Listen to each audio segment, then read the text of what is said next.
I am Katie, a 29-year-old office worker, with an older brother named John, who is 3 years my senior. John has always been carefree, often appropriating things that belong to me and our parents for his own enjoyment. He would even coerce me into giving him my pocket money, only to spend it on himself. While our parents would get upset with his behavior, it was my father who was particularly furious when John took and broke a small model he cherished, a limited edition that was no longer available. This incident made John stop taking things from our father, but he continued to feel entitled to mine and our mother's belongings. My mother was livid when he took her perfume and saturated the kids' room with its overpowering scent. Despite becoming subdued in front of our parents, John would still take my dolls and either destroy them or give away my toy accessories to his friends.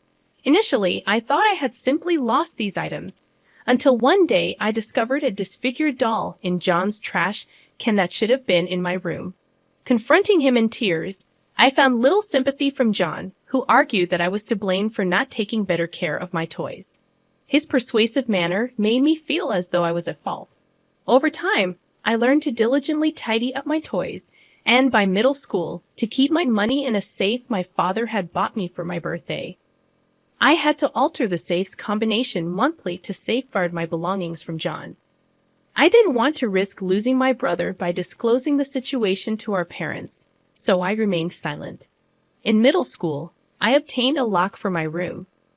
My father acknowledged that it was natural for someone my age to desire privacy, promptly installing it. Though John appeared resentful in our parents' presence, I felt victorious.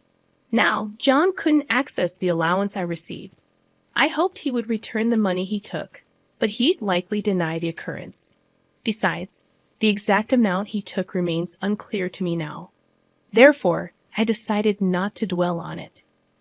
As I commenced college and began working part-time, I realized the money John took could easily be earned in a month, so it seemed trivial. While I pursued my studies in college, John graduated and secured a job at a distant company. He encountered difficulties with job interviews, ultimately landing a position at our Aunt Kate's company. Despite her reluctance due to family favoritism, Aunt Kate relented due to his persistence.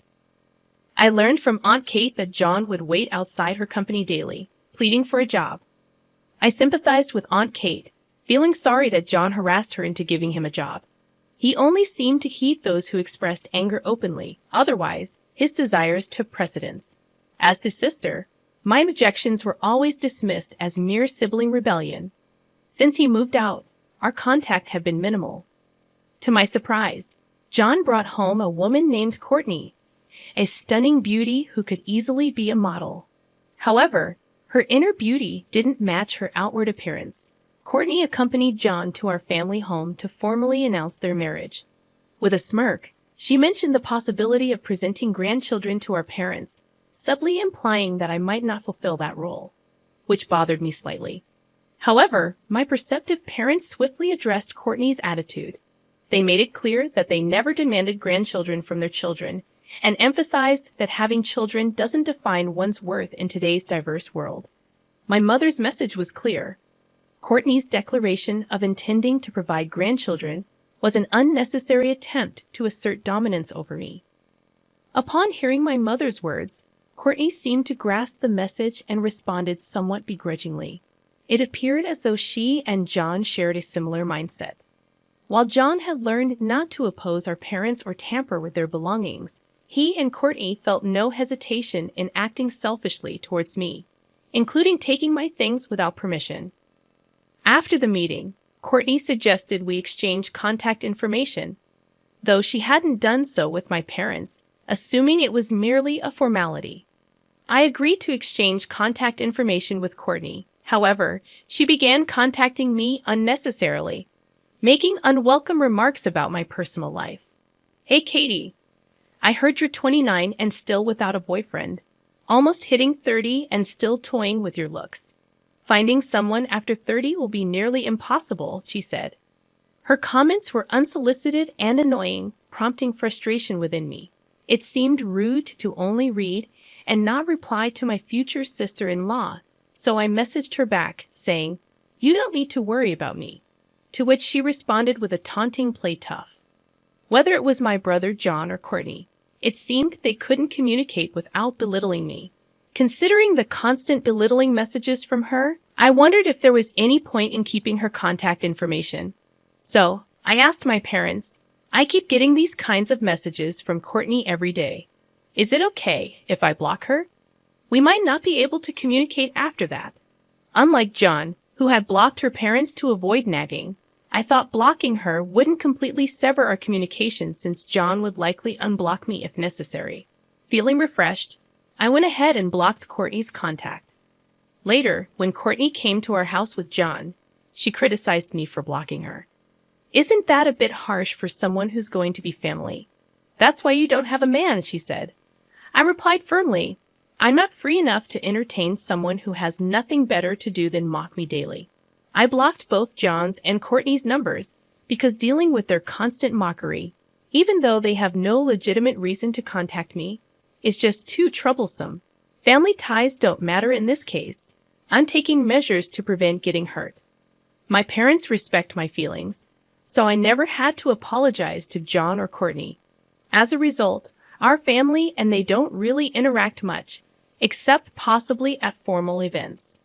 After John and Courtney's wedding, we had no contact. However, a situation arose that forced us to interact: my mother's funeral. My father and I were deeply saddened by her unexpectedly early death. Though my father informed John about the wake and funeral, John read the message but didn't show up for the wake. He and Courtney only appeared at the funeral. What have you been doing all this time? Can't help it. I've been busy, John replied dismissively when I questioned him about his absence. His unserious attitude infuriated me. However, I chose to calm down, not wanting to cause a scene at my mother's funeral. Arguing with John would only waste time and attract unwanted attention during the solemn occasion. If I had yelled at my brother, it would have drawn attention from everyone around us, and I wanted to give my mother a dignified send-off, so I chose to step back. I often wonder who really is the older one between us. Amidst the flurry of greeting relatives, assisting my father, and bidding farewell to my mother, my brother, despite our mother's passing, behaved as if he were merely a guest, displaying an attitude as if he had been invited to be there. The relatives, though skeptical, chose not to stir the pot by ignoring his demeanor. However, an incident occurred soon after. During a brief break, John and Courtney suddenly announced, "Well, we're going to head out," and promptly left. My father and I, caught up in our business, couldn't even call out to stop them from leaving abruptly. However, we soon realized that their presence or absence made little difference, and we decided to ignore their departure. As the funeral concluded, my Aunt Kate came to speak with me. Unbelievably, I received a message from Courtney, whom I had previously blocked. Guess what, Katie? We've been cutting back on shopping because we're a bit short on money lately. But I thought it's not good to keep holding back, so we decided to borrow your credit card. Stunned, I replied, "My credit card? Well, how can you contact me if I blocked you?" I had just created a new account when Courtney's message popped up. "Silly, can't believe you didn't think of that. Dumb and almost dirty with an average face. No wonder you can't get married," she wrote. Her usual mockery was irritating, but this time, she said something concerning. When I asked what she meant by borrowing my credit card, insisting that I wouldn't hand it over, she sent a laughing dog sticker.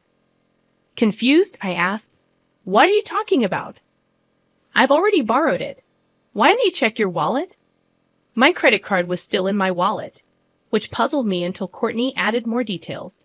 "We've been shopping online like crazy. Already spent $20,000, she said. Kate, who was nearby, could only shrug, indicating she was beyond help.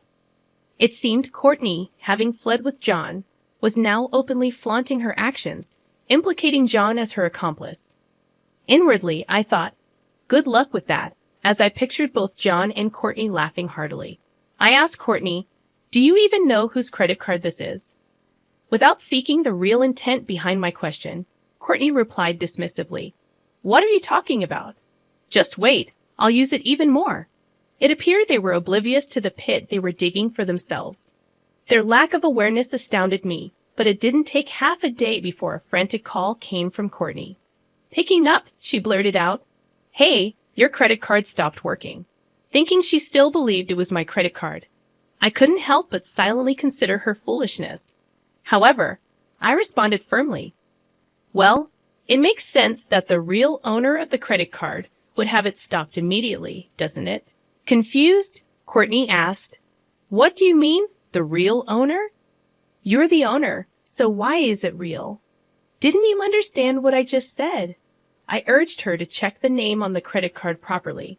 After my insistence, Courtney finally checked the name on the card, and from the other end, I heard her surprised voice, "Kate Owen, could it be?"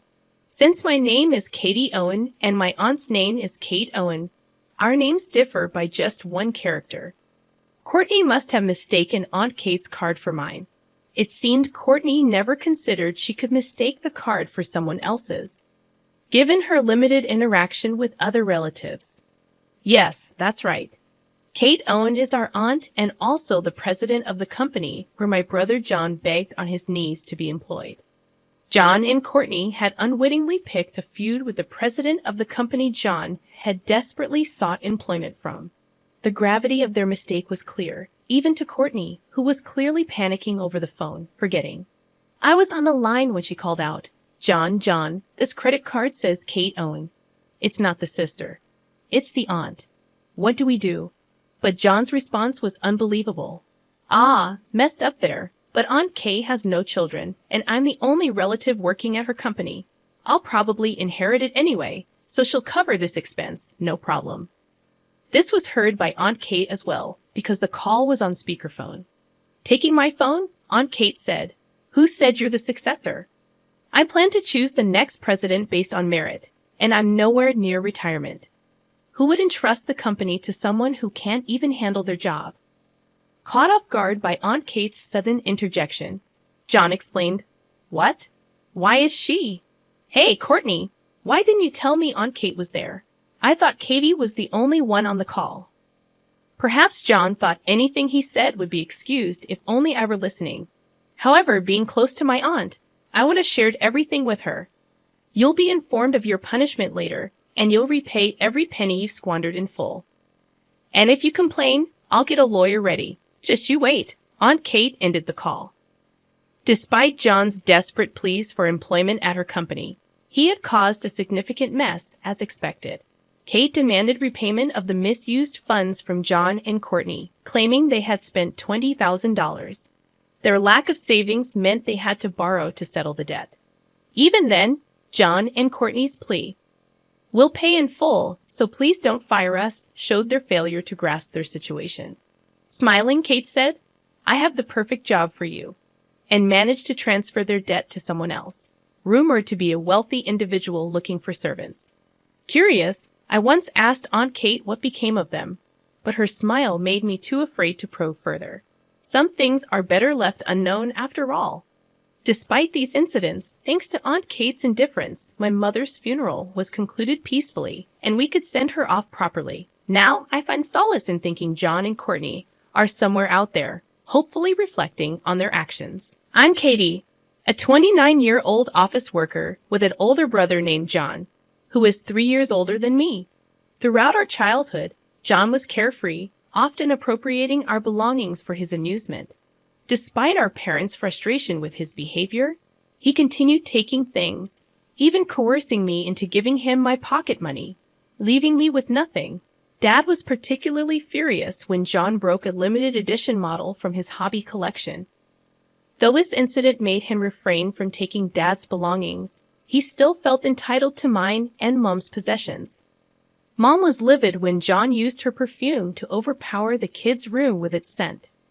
Even though John became subdued in front of our parents, he continued his mischievous acts when they weren't around.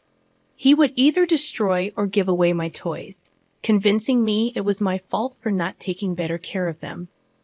One day, I discovered a disfigured doll in John's trash can that should have been in my room, leading to a tearful confrontation. However, he deflected blame, arguing that it was my responsibility. To cope with his actions, I learned to diligently tidy up my toys, and by middle school, started using a safe my father gifted me to protect my money. Monthly changes to the combination became a necessity to shield my belongings from John. Despite my desire to maintain family harmony, I decided to keep quiet about the situation. In middle school, my father installed a lock on my room, assuring me that privacy was normal for someone my age. John, though resentful, couldn't access my allowance anymore. While I wished for him to return the money he took, I knew he would deny it, and the exact amount remained unclear. As I entered college and started working part-time, I realized the money John took could be easily earned in a month, making it seem trivial. Meanwhile, John struggled with job interviews and ended up working at our Aunt Kate's company, thanks to his relentless pursuit despite her initial reluctance due to family issues.